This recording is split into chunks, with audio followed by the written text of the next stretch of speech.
Start.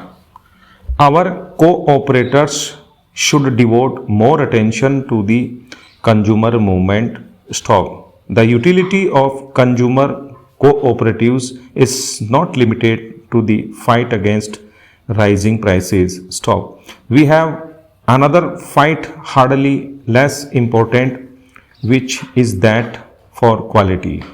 Cooperatives can ensure equality in what is produced much better than private trade can. We need much greater participation by cooperatives in banking. In our country, banking has largely remained the preserve of the affluent, at any rate of the middle class and above, not only in its control but even in its reach. It has cared more for the big man than the small man. Only rarely do we find the common people having recourse to banks.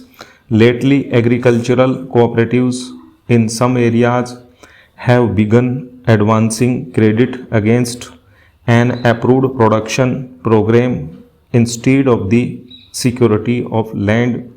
A well run cooperative banking program can finance a large number of small entrepreneurs, such as graduates who want to set up small industries, etc. Cooperative banks can also attract small savings, especially if they go to the people instead of expecting them to come to them, waiting long hours and filling forms. I believe some banks in western and southern India have already made a beginning on these lines. Para, having spoken of the cooperatives, I must also sound a note of caution. Not all that we hear about the actual working of cooperatives flattering. There is the general belief which I mentioned that the cooperatives help the bigger people rather than the small people. Such a state affairs would defeat the very purpose of the cooperative movement. Secondly, our cooperatives seem to have become far too dependent on financial aid from the government. This is a negation of the basis of cooperation, which is self help and self reliance.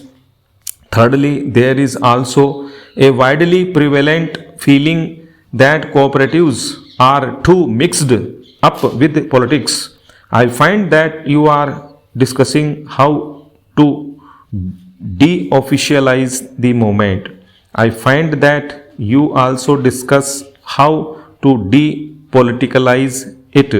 The history of the cooperative movement is in India of the late 60 years shows that wherever the movement is strong, it is due to the selfless work of dedicated individuals who have steadily resisted the temptation of politics.